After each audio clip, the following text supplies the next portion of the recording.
Hello, everyone. My name is Dr. David Orman, and normally I present information on nutrition or herbs or acupuncture or my upcoming Bagua course. But today I wanted to share with you something, uh, something that I live by, a motto, so to speak, that I live by, which is learn, experience, and share. And in this clip, I want to do the share portion of it. So this weekend, my wife and I did a 10K at the Run Disney event, and it was fantastic. The weather was perfect. The course was great. The accommodations were really nice, and I learned quite a bit. So if I could back up a little bit, as most people have seen, you see, cars being burned and stations being lit up and arguments and fights and all this other stuff. And all of that, on the surface, it looks like violence and hate. And of course it is to a degree, but really the core underneath out of that is twofold. Number one, it's fear. And number two, it's a lack of focus or boredom. Let me leave that aside for a second. During the race, I always learn things. That's why I do that. I always play the observer as well as the runner guy, so to speak. And there were three situations that were similar that really caught my attention. One, there was a person, she was running with a sign on the back which read AWD, which I'd never seen before, and it's athletes with disabilities. So in this case, she it was deaf, and she needed a partner to say, okay, when there was an announcement that a speed bump was ahead or there'll be a real sharp turn or something, her partner would tell her that whatever the information was. And she was quite a good runner, and I am not. I'm a finisher. But she had gotten ahead, and we were somewhere around mile 2.5 to 3, somewhere in that neighborhood. I noticed that as you go up the ramp, she was on the ground. It looked like she was injured. Maybe she got sick, or because it was a sharp turn, maybe she twisted an ankle or something. And I couldn't tell. But about 5, 6 people in front of me, as well as myself, and then I heard a couple people behind me stop and said, "Do you need help? Do you need help?" So here we are. There are about 15,000 people, and some of them looked like me, and some of them looked like nothing like me. And there were men and there were women, there were a couple of kids, there were older folks, anywhere, everywhere in between from all over the globe. And every one of them was looking to assist somebody else, particularly her, she had fallen. They didn't worry about skin color, accent, or anything. It was just assistance. Let me leave that aside for a second. There were also two instances. I assume they either were high school or junior high bands. So there was a band, and they were playing, the flute and the drums and the horns and stuff like that. And these kids had the biggest smile on the face. And when they would take a break, they would encourage runners, keep going, et cetera, et cetera.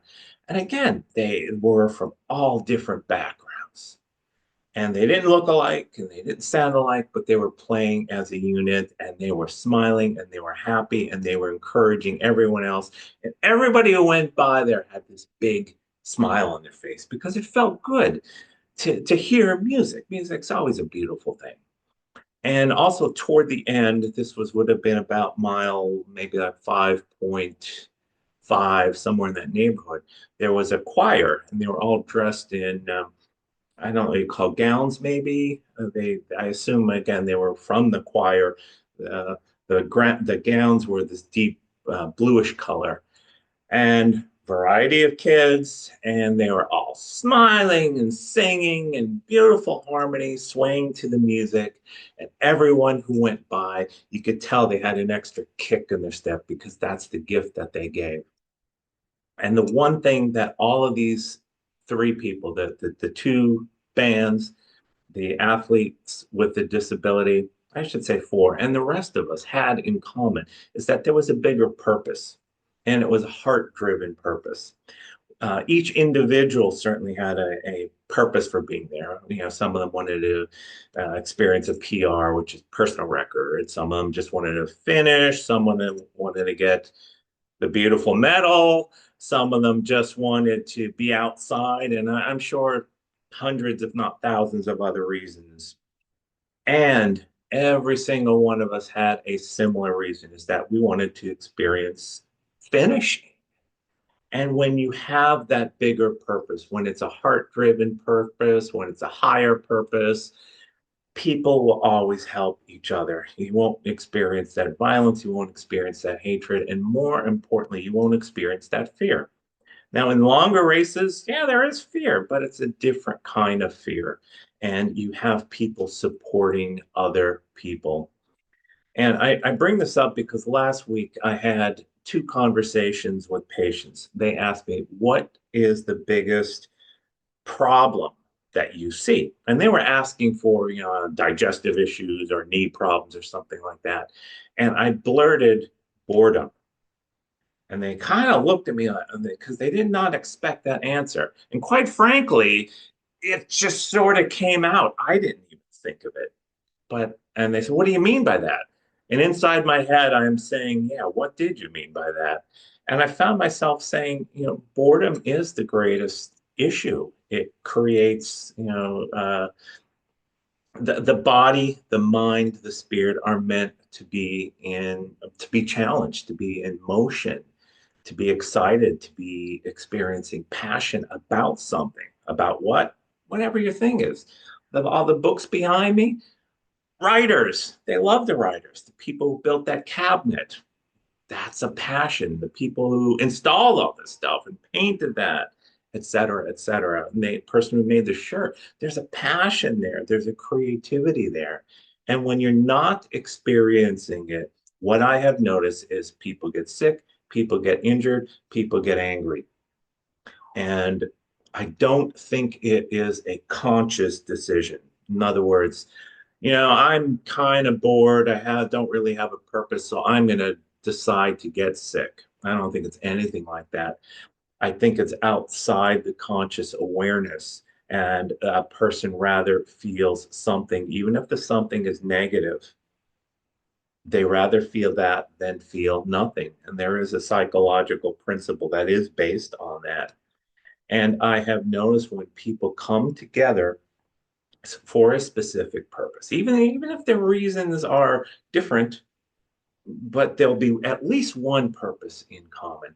So much greatness and so much health and so much beauty and so much opportunity arise from that.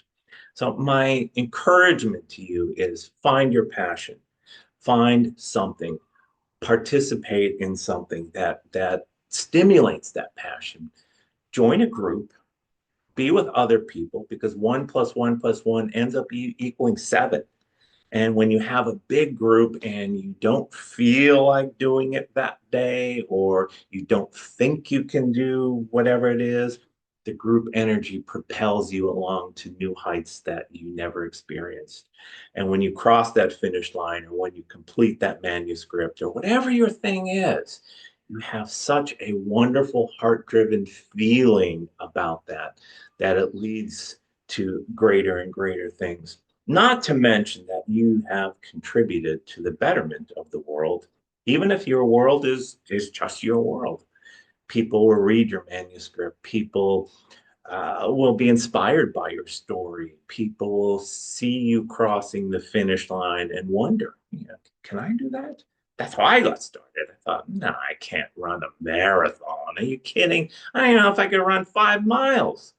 Next thing you know, oh, wait a second, they did it, they did it, they did it, they did it. And by the way, that person doesn't exactly look like a runner, nor does that person. Oh, it doesn't matter.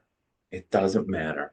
If it's there, if it's meanings, if it has meaning to you, if it has passion, if it has energy, if it has chi behind it, it is something that not only should you do, but you must do. Otherwise, that will gnaw at you. And that leads to diseases, injuries, anger, fear. I hope you feel inspired by this. And if you would like to work on this in greater detail, contact me. I'd be happy to work one-on-one with you. Thank you again for listening, and I look forward to such talks in the future.